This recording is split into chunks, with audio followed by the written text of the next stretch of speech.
welcome to another episode of One Big Idea. This is season 1, episode 3. I am joined by the one, the only Music Ben, contributor for Billboard, founder of Ziggy Ziggy Music, all around music, NFT, absolute mastermind. So I'm very excited, like Giga Chad conversation we're about to have.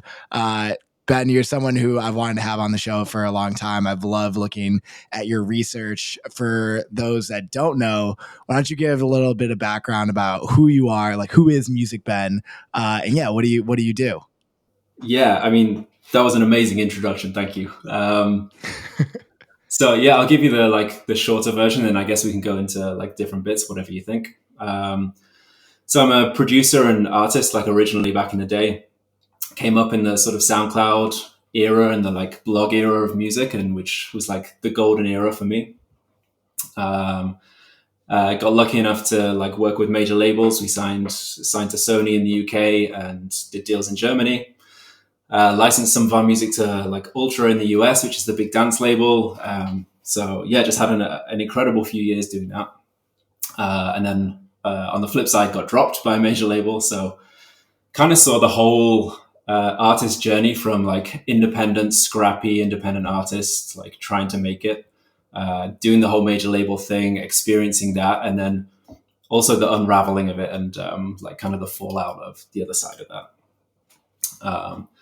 And then I guess like fast forward, the last 4 years, I've pretty much been like full-time crypto, mostly on the writing side. So I've written like research reports for investment companies. I've done like ghostwriting, like I've ghostwritten a couple of Bitcoin books. So if you've read a Bitcoin book on like Amazon, there's a chance that I wrote it. And then the last like year, 18 months, I've just fully been in Web3 music. I just kind of basically dropped everything that I could afford to drop and just focused all of my time on music NFTs and trying to like find a place in this world and try and like add value. I've been a pretty heavy collector, like not one of the major whales, but I think I've supported something like 100, 150 artists, own something like 200 music NFTs now. And yeah, also obviously contributor for Billboard. So for Billboard, we've covered like, we did Daniel Allen's first big interview. We did like David Greenstein's first big interview for Sound. We started developing like the first music NFT chart system, although it's not like official Billboard chart because that just involves so many other stuff, but just like a monthly breakdown of the biggest music NFTs and start thinking about like how we might track that. So yeah, I guess I'll pause it there, and that's like the fast 8-year overview. And you can go deeper. Yeah, and we're gonna break down each of those piece by piece. So you kind of gave the skeletal outline of the interview. Yeah. Now we can go into each piece. So let's start at the beginning. Would love to hear about your major label journey as a producer. How'd you initially get involved as a producer? How'd you sign your first deal? And then walk us through how it fell apart. Yeah. Okay. So I guess it all starts with like just being an independent artist, being an independent producer. In those like SoundCloud days, we were just like, I was just putting tracks out on SoundCloud, just putting mixes out. Then singers would just like send back acapellas. They would put top lines on it. We would put that back out. You would remix just everyone's track. And it was just this amazing experience and culture where everyone was just like being supportive, creating, reposting each other's tracks on SoundCloud. You would try and get on the right blogs. And kind of back then, I think it's really different to how it is now, but it felt like there was a fairly obvious path that you could kind of take to try and break an artist. Like nowadays, everyone that I speak to is just like, there's so much noise of like playlists on Spotify, and there's like 660,000 tracks a day uploaded to Spotify. But like back in the SoundCloud days, it felt like there was a straightforward path that you could be on SoundCloud, you could get covered by the right blogs, you could get on Hype Machine, and you'd get the interest from record labels. So yeah, it just got to a point where we were putting out so much stuff. We were getting covered by the right blogs. We were like pursuing that.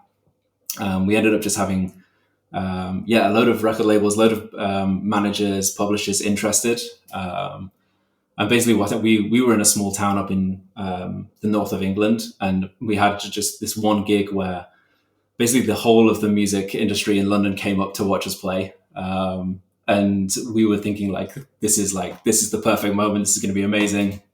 And we had like potential offers, and then the next morning, it turns out like we were really, really bad. Like we were just shockingly bad live. Like we knew how to produce music, we knew how to make music, but we were so bad live.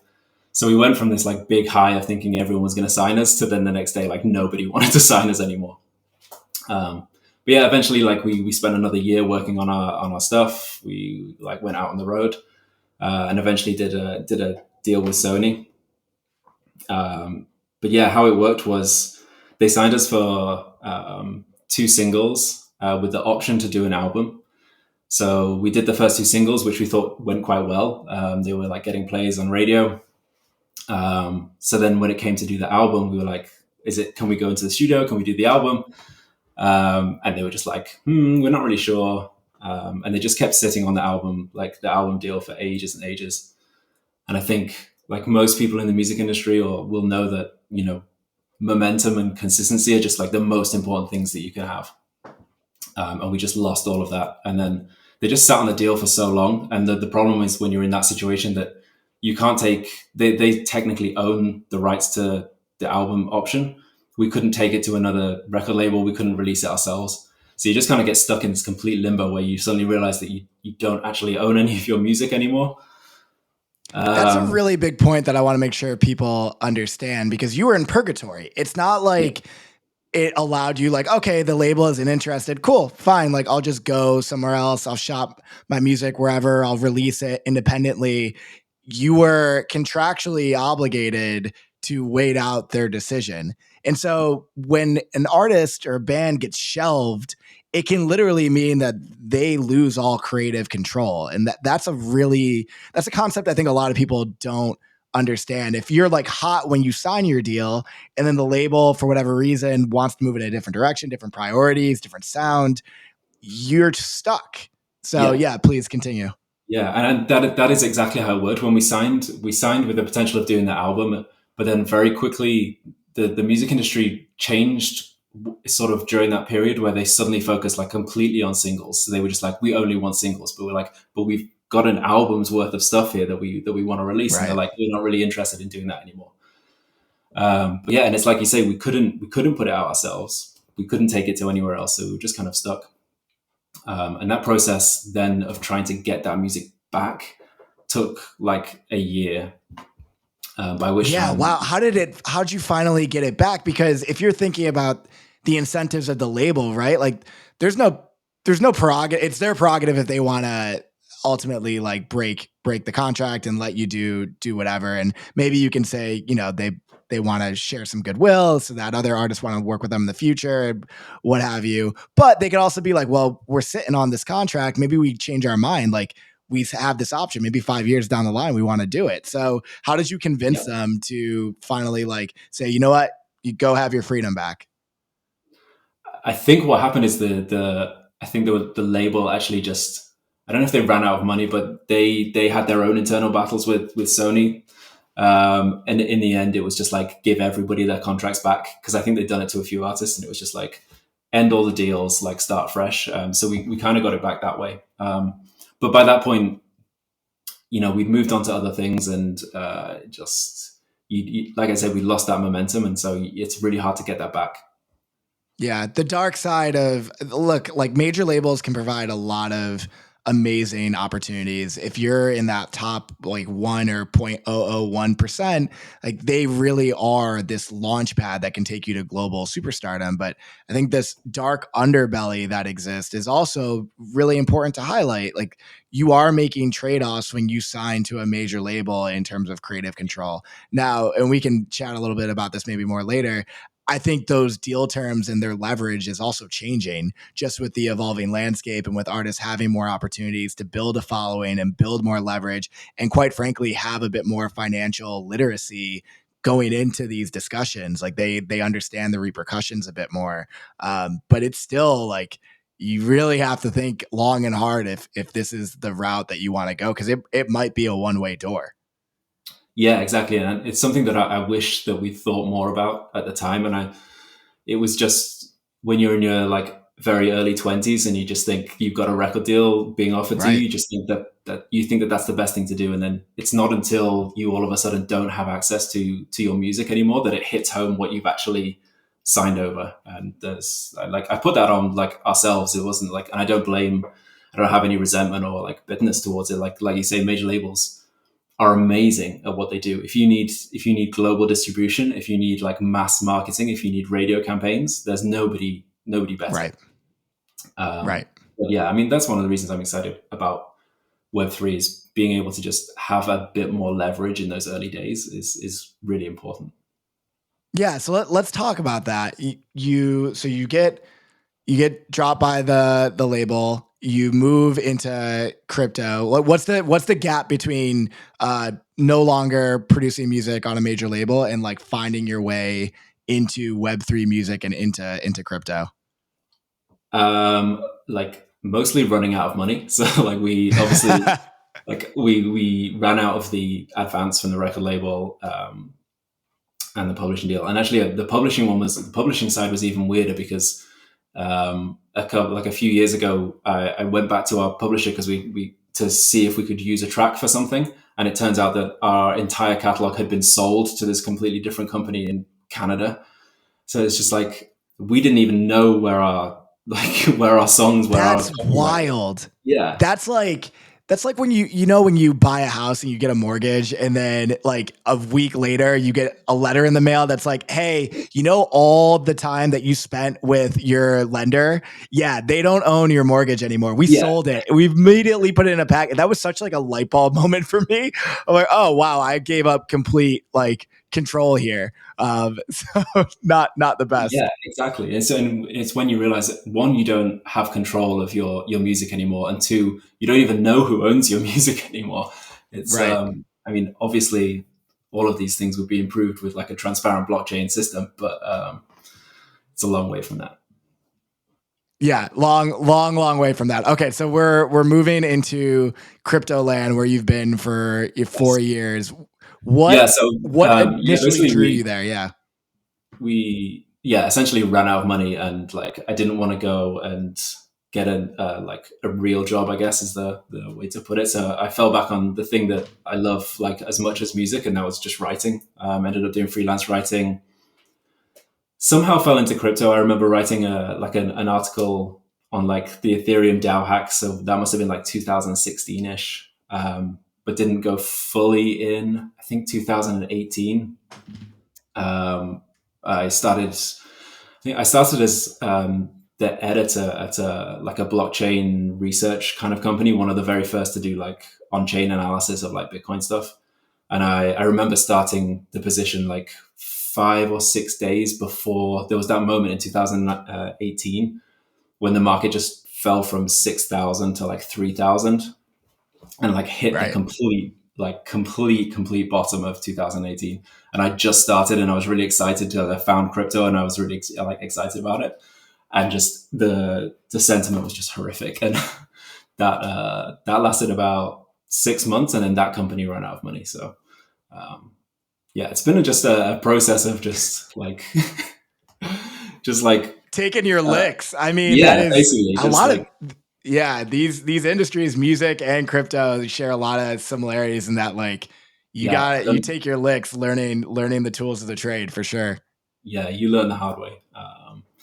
But yeah, no, I just since then just been like on and off freelance writing, working with companies in the crypto space, like ghostwriting Bitcoin books, getting involved, and then obviously watched NFTs explode and kind of followed that and got involved in that.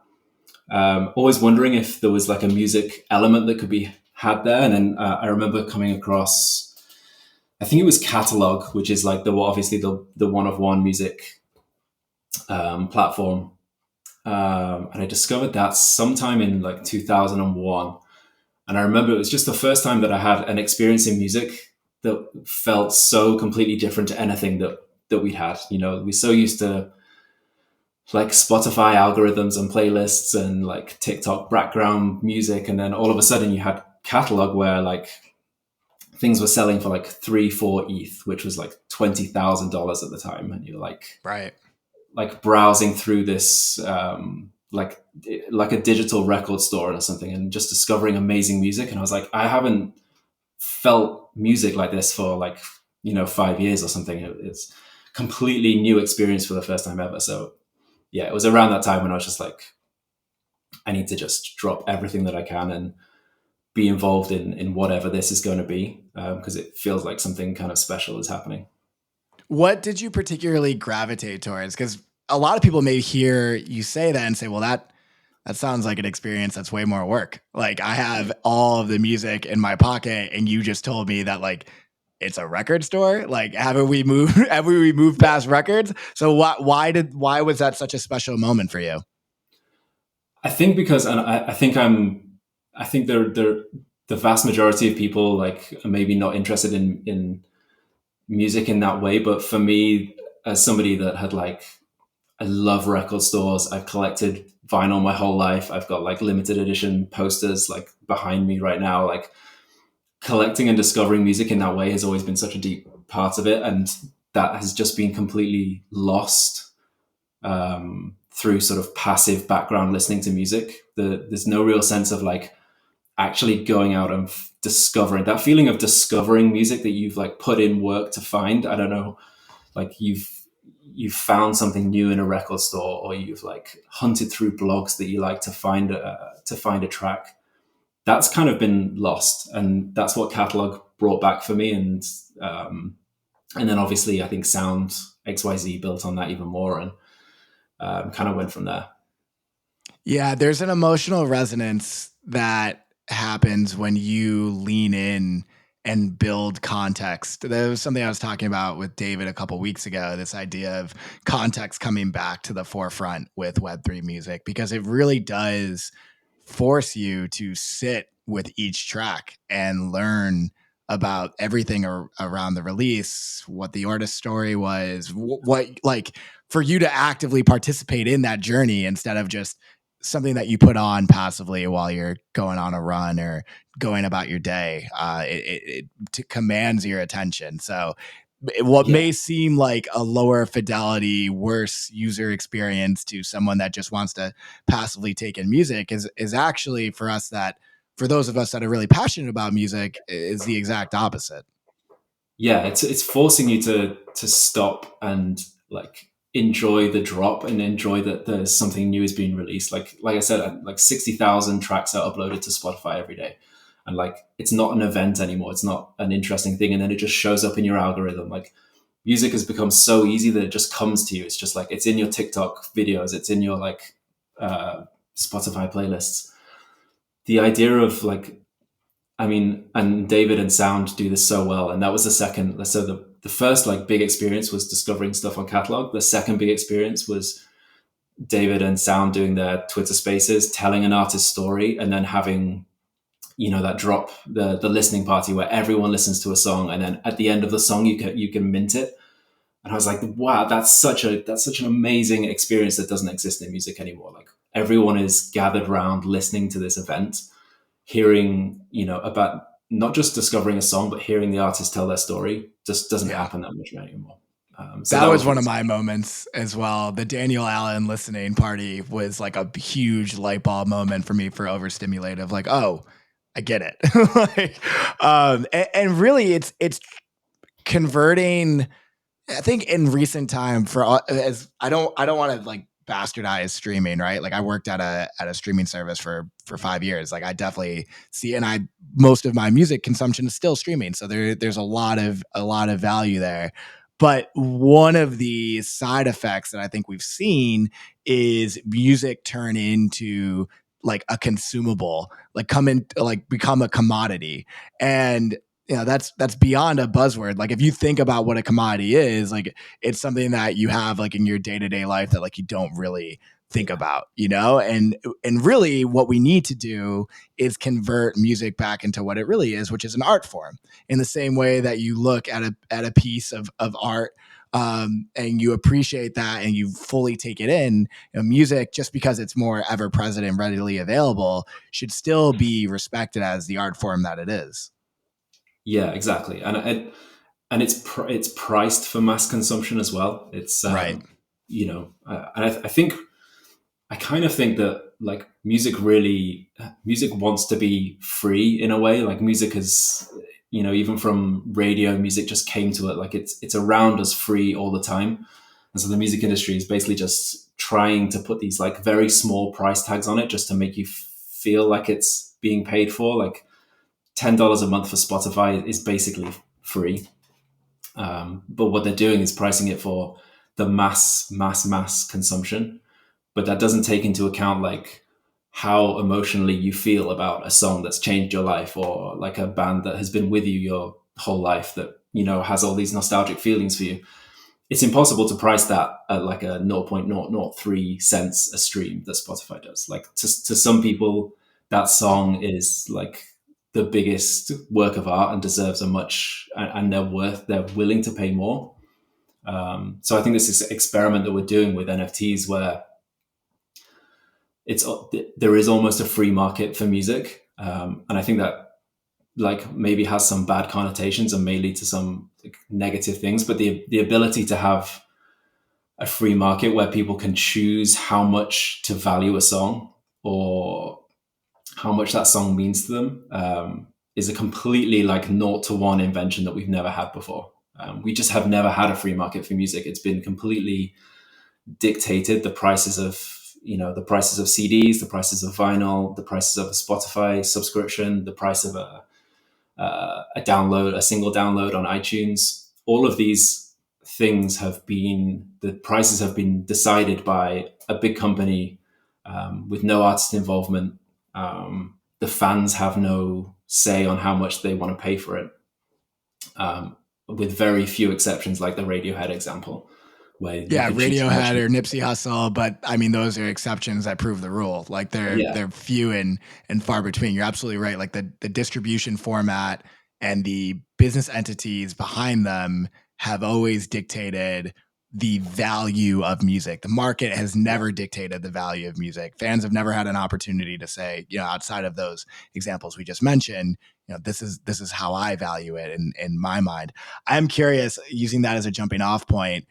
Chris Dixon, a while ago, for those that don't know, Chris Dixon's a general partner at Andreessen Horowitz, is in their crypto fund, but also like deep into like gaming and music. And he had a comment a while ago on Bankless that he actually thinks music is going to go free, like the opposite direction of what we're seeing in music. He believes that a lot of IP, like licensing opportunities, have actually been restrictive by the current environment of like streaming $9.99 all you can eat. And in fact, what should happen is it goes completely free, and then you charge add-ons, wearables, merch, whatever the case may be. You let the consumer take it, derive it, do it, remix it, in the same way that like gaming has moved to this like free to play model in one of their verticals. I'm curious if you share that belief. Do you think we're going to see more free music in the future? What are your thoughts? I do agree with it. I think, like, I wish it wasn't the case. I wish that everyone valued music enough to say that I want to pay for it. But like, the era of like piracy, Napster, LimeWire, all these things showed us that the vast majority of people will get music for free if they want it. And I kind of think of it like trying to fight against that is almost a really difficult thing to do. And that's what the music industry has been doing, has been trying to like put up these like small gates to stop this massive flow of free music that like, I think people want music to be free, whether that's right or not. And music has trended to being as low price as possible, just so you can get these micropayments from it. I think maybe you unlock more value if you just accept that maybe it's free for the vast majority of people that won't pay for it, but this maybe a small minority will pay a lot more, and that will balance it out. And so maybe if you're an artist, 90% of your fan base just listens to you for free on Spotify, streams it without paying. maybe 10% of those people, or maybe 9% of those people pay a lot more for wearables or like things like digital merchandise that's attached to your brand that makes them like feel connected to you. And then maybe 1% or even less buys like a very expensive one of one, or buys a very expensive edition of 25 of your NFTs. So I think that's kind of what a free market of music creates, is that the vast majority will pay nothing, but the high end, a very small minority of your super fans that really would support you, or where your music has meant a lot to them, will pay a lot more. And maybe that balances it out, or even gives the artist more money. It's like, and I don't think anyone can tell you if that's true or if that's right, but that's the experiment I feel like that we're working towards here. Yeah, I agree with you. I actually wrote a piece last summer around like CCO when that was a big topic of discussion. Moonbirds had just gone CCO. The Nouns model had been working really well. And I wrote something to the effect that I think CCO for music could be really powerful if you had certain releases within your campaign that you made open to the public. And for those that don't know, CCO or CC0 is Creative Commons Zero. It basically puts your work into the public domain. So no one needs a license in order to take it, to profit off of it, to make derivatives of it, whatever they want to do. What that allows for is for ideas, for art to spread very quickly, right? There's no restrictions. And so they can do whatever they want with it. Obviously, there are downsides in terms of your ability to capture revenue, for you to maintain brand control, a lot of reasons that it doesn't make sense. But I think within entire strategy, going that route could increase your total surface area. Because let's face it, like I don't have the numbers in front of me, but no one is making a career off of streaming alone, unless you're like in the top 0.00%. Like you're making your career off of everything else, which again is why I think Web3 music is such a value add. Is it's not replacing an existing model as much as it's giving another vertical for revenue for artists that need it, because it's not like they're making the money on streaming anyway. So really, like, I agree with Chris in the sense of music consumption likely goes further and further towards free. And what we end up seeing is stratification of value at higher and higher tiers. So if you think about it, like a good analog, I recently went to the Formula One race in Austin. I have never seen a class system like that in my entire life. Like you go in, it's very similar to like the first time you go to like a VIP event in LA and you're like, oh, there's actually like 30 levels of VIP, because like you basically, like, if you're willing to pay it, there's an offering for you. And if you just want to like go in and get the cheap experience, like, F1, watch it on TV, like the same type of deal. Like they'll find a revenue model that works for you. And I think music has so many tiers that aren't like monetized yet. And so on the high end, Web3 has like a bunch of different ways to monetize. And on the low end, going free and exploring add-ons and things of that nature, going mimetic with CCO, I think just gives musicians more optionality, which, to what you were describing earlier, in a landscape that traditionally restricts creative freedom, restricts the ways that you can make revenue, I think is a good thing. Yeah, exactly. I think because, like you say, like streaming does pay if you are top 1%, top 0.5%. Yeah. And it does pay really well. The problem is there is then like a huge gulf, and which leaves you without kind of a middle class of music. You either are like, you're making a ton of money, or you're like not really making very much at all.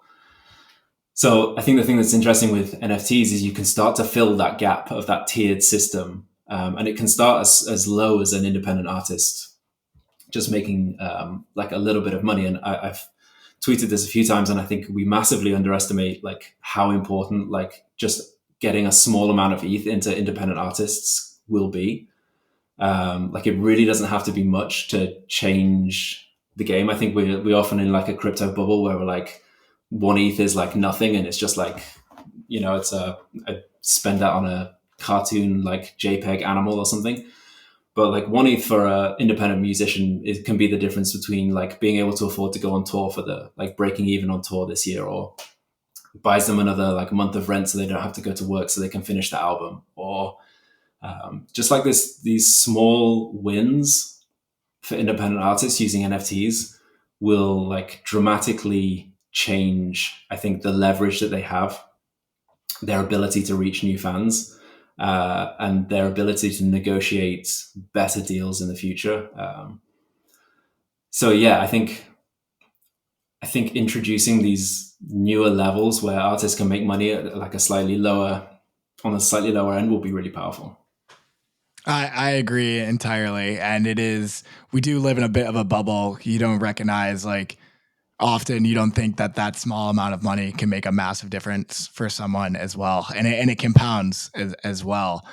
We've talked a bit about the value prop for artists in terms of the revenue generation. What other key value points have you seen in the Web3 as to why artists should want to get involved in the space? I think this concept of like building a closer community seems to be like definitely the talking point, and I'm seeing that. I think I see that starting to work. Being able to have like a direct relationship with your fans, through like even now, if you collect a music NFT, you get access to a Telegram group. You can be involved. Like quite often in those Telegram groups, they're openly discussing release strategies or openly discussing like merch ideas. Like all of a sudden, you're in a conversation with an artist that you might love about what merch they're going to release, and that's never been a thing before, and that can happen at a small scale on like with independent artists in Telegram groups. It can happen on bigger scales, like Chainsmokers are doing it on through Discord. They have like a really strong community within their Discord, which is like thousands, but it's still really well managed, and their fans like feel a much closer connection to the artist than they Can would have we had before. Can we dive into the chain smokers? Because I know that Yeah. you've written about them in the past, and what's fascinated about me about their entry to Web3, I've been very skeptical of the do artists want to buy effectively like a royalty. So for those that don't know, Chainsmokers launched these collectibles on Royal. It gives the holder access to like a percent of royalties with other perks as well. They are one of, outside of like, I'd say Snoop Dogg, one of the biggest artists that came into the space and have done it really well from everything that I've read from you. So could you kind of break down how they've entered the space and really provided value? Yeah, so yeah, like you say, they dropped on Royal, but they did it completely free. So, but they dropped their entire album as an NFT, free to their closest like members of their Web2 fan club got the first access to it. So it was for the fans, completely free, not a cash grab. Holders get like a very small percentage of streaming royalties in the album, which, like you say, I think that's a really good value proposition. I do think I think that's going to be a really big use case, especially for big artists on Royal, like Chainsmokers, and like the Diplo drop. They're actually bringing in like decent numbers, and Yeah. that's a market that's that the regular people have never been able to invest in before. So like hedge funds buy tons of music catalog, like big companies buy tons of music catalog because at those high levels, it does actually make a lot of money. So yeah, I do think unlocking that on Royal is really powerful. But yeah, so the Chainsmokers, I think they did it really well because it was free. They're not trying to like extract anything from their fans, not trying to extract anything from the community. They gave them some streaming royalties. And then since then, they've basically just layered on top rewards on top of that. So I think they gave away free VIP like backstage passes to certain fans, and then they recently did another airdrop on top of that. So they dropped their album, and then they dropped an airdrop of like the lo-fi version of their album. Um, so it's just consistently like adding value to their fan base, through NFTs, and it's like they're not promising anything. They just, and Chainsmokers could easily put a pretty high price on an NFT or do some kind of cash grab or do anything, and they've kind of chosen to do it completely free, which I think is really cool. So if I could repeat some of that back to you, Chainsmoker seems to really have one here. One, because it's value accretive. They did not look to extract at all, in sense that they released it for free. They continue to add value to the NFT through additional airdrops, really surprise and delight, set very low expectations, and then just outperform those expectations time and again. I think what's so great about that strategy is, one, like, if you're the Chainsmokers, do you need to, are you trying to make like a couple, $100,000 maybe from an NFT drop? Probably not. Like, that's not really the goal. Like, you have enough money. It's really much more about how are you building deeper fan relationships, higher affinity, particularly in a space where there's so much noise now. To have a direct line of sight to your fans and keep them as a fan and continue to reward them and have them be evangelists of everything that you do and tell all their friends and go buy your merch and go to your shows. Like, it shows it's very tactful. And I think a very measured approach that a lot of major artists that are coming into the space could learn from. And it's not about just making a quick buck. It's much more of a, what is the lifetime value of this relationship? And then also, one of the things that, a lot of things in Web3 are skeuomorphic right now. It's just like, let's slap an NFT label on it and we're going to do the same tactics. What I love about effectively this fan club is that you have a direct relationship with your fan in a way that you can continue to reward them over time. And you have that like direct relationship, that identifier directly to the fan. And so I think we're going to see more fan clubs like this. I really like what Medallion is doing. I know that you know them very well, and how they're kind of creating this safe like on ramp into a Web3 fan club without a lot of fans even knowing it. So I think we're going to see more and more, and they've had like a phenomenal roster of artists like already join them. And I know they've got a bunch more coming on the way. So yeah, I think that's such a unique example, simply because usually it doesn't go that well. If you're Chainsmokers, like usually you're not getting that good advice. So I wanted to flag that because it is a big one. Yeah, I think I think they get some like bad press sometimes, but they've been really smart with so many things. Yeah. Like even going back to like the early blog days, they were like out there sending emails to all the blogs. Like they were really on it, and they like obviously launched their fund, which was pretty like forward thinking, and then coming into the NFT space quite tastefully when a lot of their peers were just doing cash grabs or just dropping like something for several million, and for them to come in and do it for free, I thought was pretty cool. They have a community manager who's full time, who just is in the Discord, like looking after the community, answering questions. I think that one, and like the Medallion setup, which is just a free NFT fan club, is a really good way for established artists to come into the space.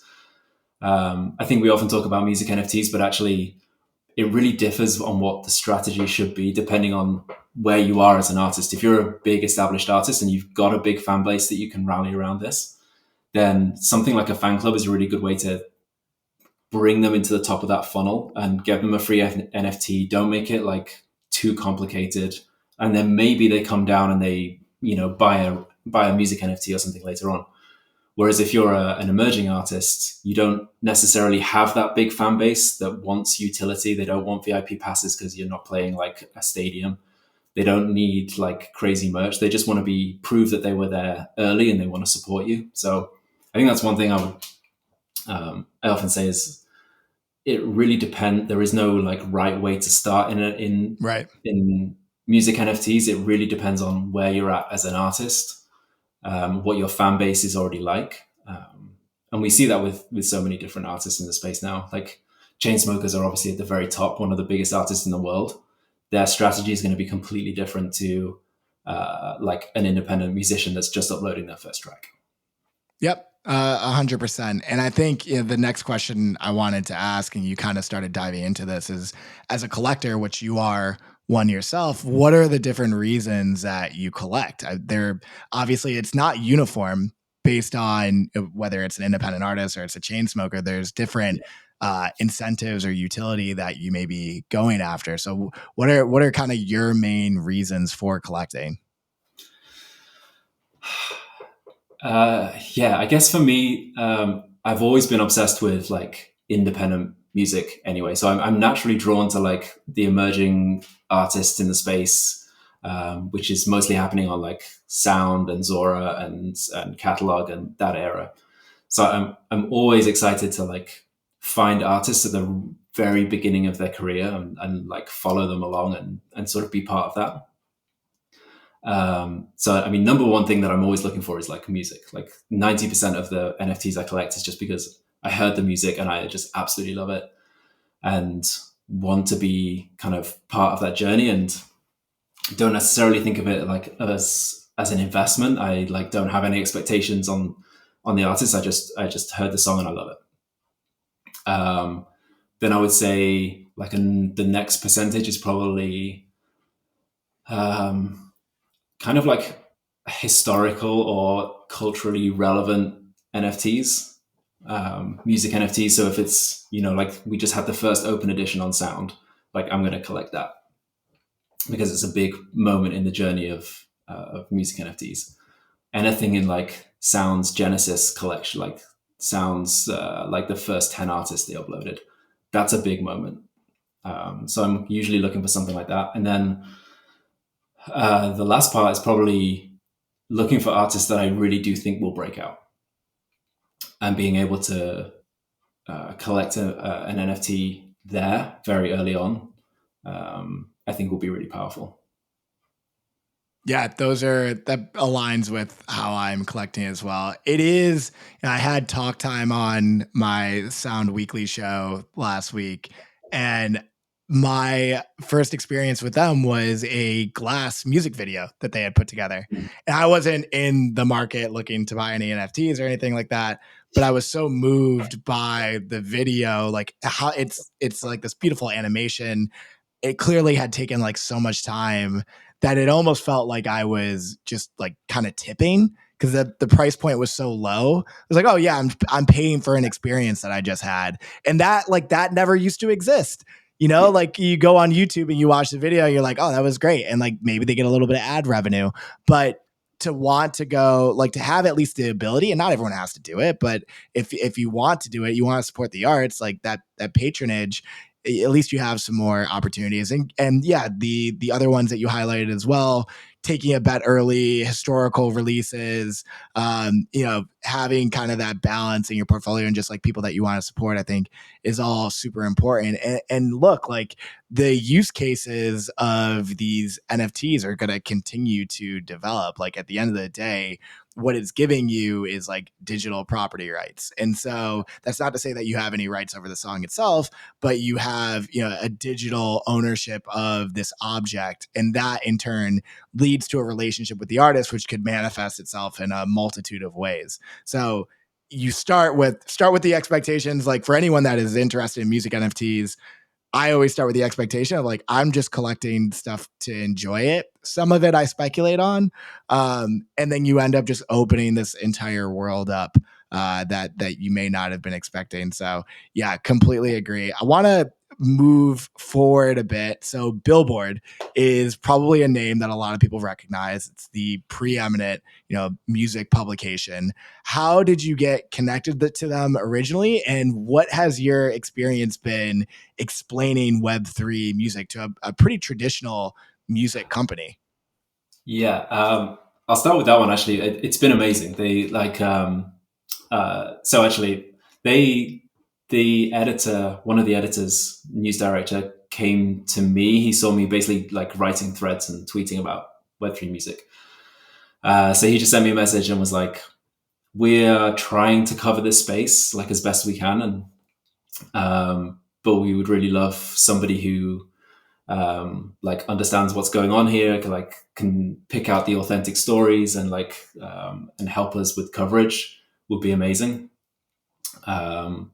And as somebody who used to read Billboard like religiously, that was like, yes, I'm definitely going to come and help you with that. So yeah, it was all really organic. They are watching. They have been watching this space really closely. Like, and I give them so much credit. Like, so much mainstream media has written hit pieces on NFTs, or just like talked about how it's a scam or it's a fad, or like whatever. But they were like, we feel like something big is happening here, and we don't quite know how to like cover it properly. Or and like on top of that, there are so many press releases coming in from like tech companies that are like, we're changing the music industry, we're revolutionizing everything, we're putting all record deals on chain, we're like doing all this stuff, and it's like, how do you filter what's actually good, and also how do you tell the stories of what's real, like what's really happening here? Like, how do you tell the stories of like Rio Cragen and what's going on with here? So yeah, that's where it really came from, and they were also really interested in this idea of potentially looking at how music NFTs could be charted, not for an official Billboard chart. There's like, the way that they calculate that is completely separately. Yeah. But the concept with like me and the editor was like, maybe we can do a monthly chart that at least begins to kind of figure out a methodology of how we might chart music NFTs. And I don't think it's like perfect by any stretch.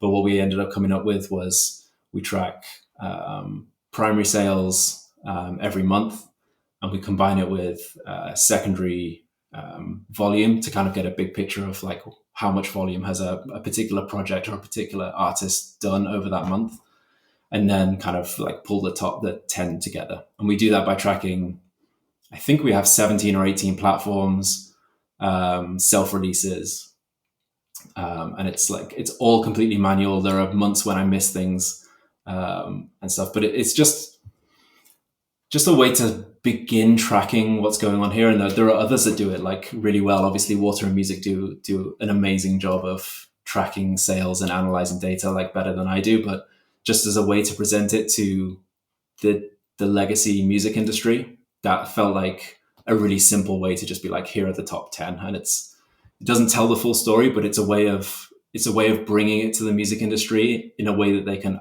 already understand and digest.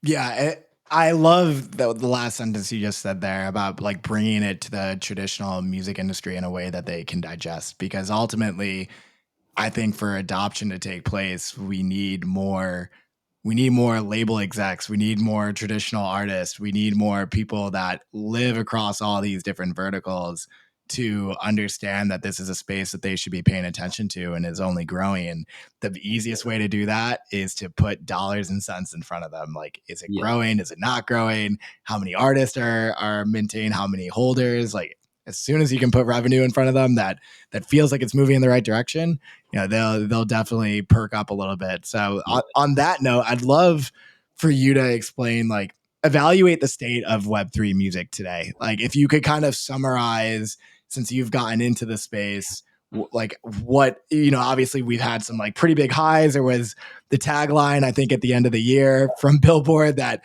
we had basically ended in terms of volume, like 90% lower than the start of the year. So can you just kind of like set the record straight? Where are we today? This is January 2023. So I would say that we're like potentially in the healthiest place that music NFTs have been for a while. Like, although the volume, like in terms of USD volume, is much lower, there are like record high number of collectors, record high number of active wallets, record high number of like mints going live, record high number of artists involved. So it's gone from being like, even a year ago, the focus was mostly on one-of-ones and very small editions that were priced at like, the one-of-ones were priced at like 2-3 ETH. And even editions were sort of like $300-$400 each, which really like, which is cool in the sense of you're valuing it as art, like high-end art.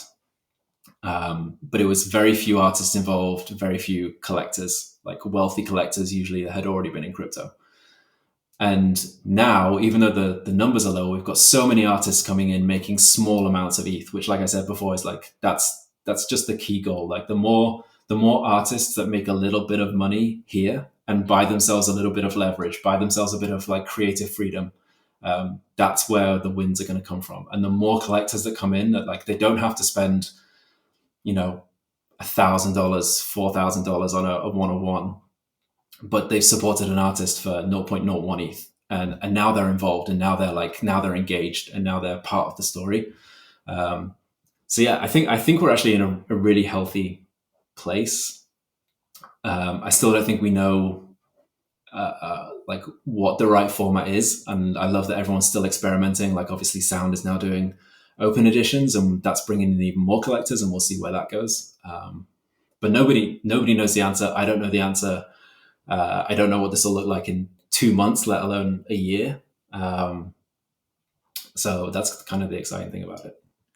Yeah, I agree with you. And to repeat that back, at the start of Web3 music, you had these like flashpoint sales that were for a ton of ETH when ETH was at like $3,500, $4,000. That were making like huge headlines, and that is very restrictive in terms of who can participate. It's a whale game. There are only a few artists in which that's going to make sense for. You had to get there early, and while it was great from a revenue perspective, it's just like clearly bubble tulip behavior. Like it's gonna burst. And what you've seen over time, and mind you, like in the beginning, it was like all one of ones. And what you've seen over time is like more people be able to participate as we move to editions, and then even more people be able to participate as like the price has gone down over time. More artists are minting, more collectors are coming on board. And now, and we've kind of alluded to it a couple times. Sound literally, I think it was 2 days ago, announced open editions, which I think is a pretty formative move for the space. I think hopefully will bring a lot more people in. Can you kind of I'd love your take on it, if you think it's good or bad from both like an artist perspective and a collector perspective, because you don't know what the supply is going to be when the open edition starts. And then, yeah, what you see as the like net outcome for the space with open editions? Yeah, I think overall, I really like them. And the only comparison we really have at the moment is like the crypto art market. And so open editions for artists like Xcopy and Ferocious have been like really, really important in terms of growing the brand beyond what they could have done with one-of-ones and very high, very expensive editions. So by having open editions, you can have so many more collectors and so many more fans involved in your story and in your community and in your world. So from the artist perspective, at the right point in your career, I think open editions are absolutely amazing.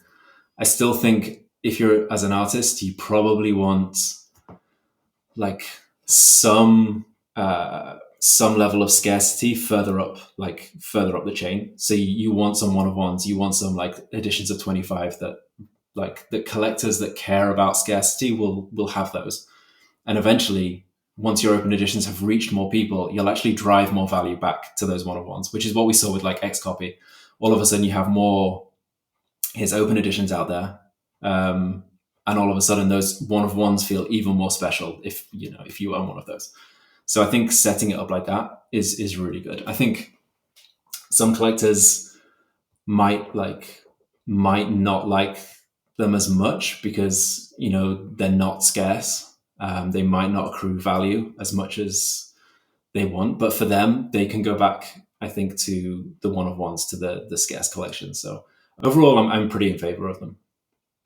Yeah, I am as well. And it's funny, after I can say this now that it's out, after David and I had our season premiere episode, we chatted for like another hour, and we went pretty deep on what is the reaction going to be on open editions. And you hit the nail on the head. I think if you're taking a long term approach, and this is for like NFTs in general, we need more people to feel that they can participate in the Yeah. ecosystem. If we're effectively just like wash trading to each other and we're not growing the total pie and total amount of holders, then this thing burst. Like that, that's it. You're effectively just selling to the greater fool at that point, and the fools are going to run out. And so you do need low entry point ways for people to get in. And from a collector, or sorry, from an artist perspective, it's another tool in the toolkit. You don't have to use it, and you shouldn't use it for every release. Like, Yeah. you should find the right balance between open edition to bring everyone in. It's similar to like the free mint meta of Yeah. just dropping, letting people get into the ecosystem, discover you, and then moving them up the value chain. It harkens back to what we were saying earlier, right? This idea that Web3 unlocks like these stratified tiers of value and monetization. So you have your open edition at the bottom, you've got like your grail one of ones at the top, and there's something for everyone in between. Exactly. And I feel like it's even more important for music, because music, way more than art, is like a really collective thing. Like, we experience music as like, we go to gigs with other people, we go to parties, Right. or clubs. Music is meant to be experienced with a big community of people. I think only having one of ones that can be owned by one person feels a little bit like not in the spirit of music in a way. And I think it obviously definitely works for certain collectors. But you need that sense of like people all coming together, your fans being able to participate, or else it won't work, because it's just not how we enjoy music. I agree completely. Predicting an end state is damn near impossible, right? Particularly like when we're in it. Like we don't know. It's already developed so much since when we both got into this. But I do wonder what you see as like what does mainstream adoption look like to you? Because I think it's different in a lot of people's eyes. Like, how do you see NFTs entering the mainstream as it relates to music? I think the best argument for, or the best option for a mainstream kind of use case is like a kind of like a proof of fandom kind of token. Is the best way that I can kind of describe it. In that,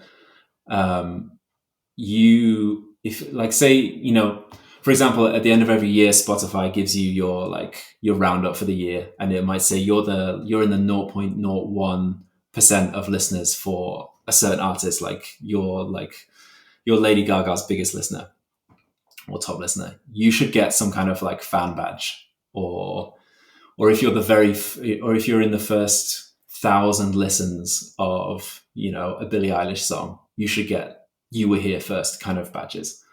I feel like that would be the biggest way to mainstream adoption. I don't think everyone's going to be coming to Catalog and Sound to buy music NFTs at like $60 each. That's a niche super fan music nerd kind of market. But I do think if you had like a little like NFT badge from Spotify that says you're the biggest Billie Eilish fan this year, that gets shared on social media. That gets like shared around all the groups. That becomes a massive gamified experience.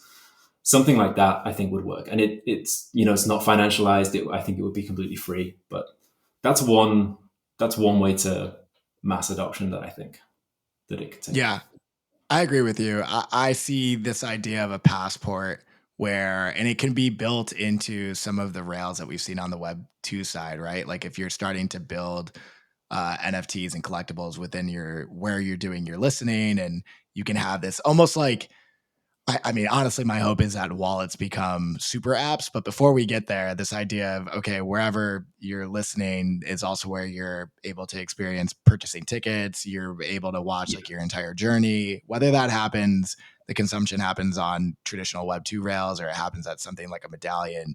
I do think that it is rewarding fans for things that they're already doing and giving them more ownership over actions that they're already taking. So not making them jump through hoops in order to recognize that benefit and like have to have a recovery phrase and worry about being fished and everything like that. And it's much more of just like it lives on crypto rails so that they can truly own it.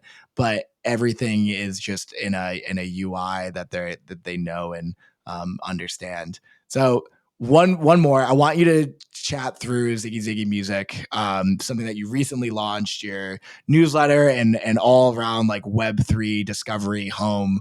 What is it? Where can people find it? Where can people find you? And then I'm going to ask you for your one big idea.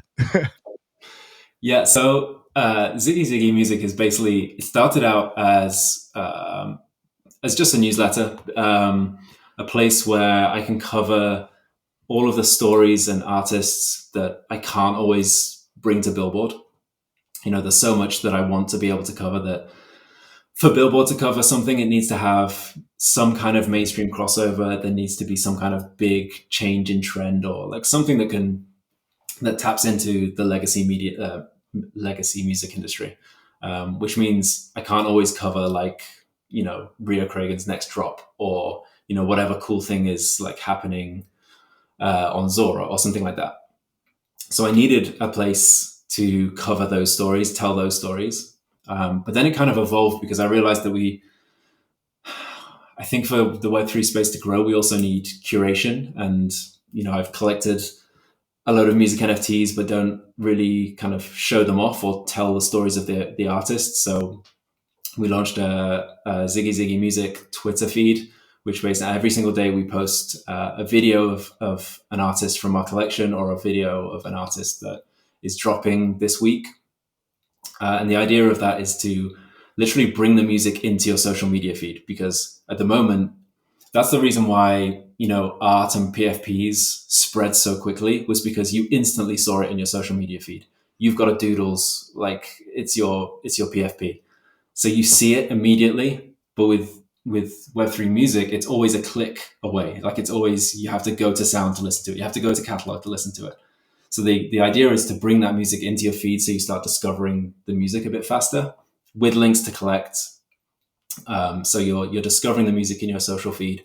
You're straight away going from the link to then collect it. And over time, the concept is that will become quite curated. Yeah. Almost like blog culture, where you'll come to Ziggy Ziggy knowing that we have a particular vibe.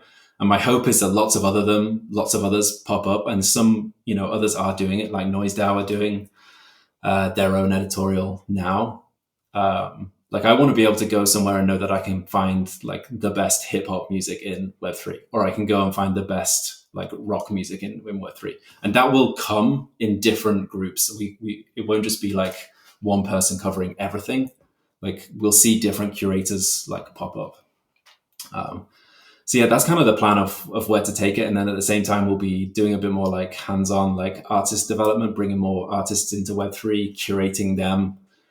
So it's kind of started off as a very broad editorial thing, and it will become more curated, I think.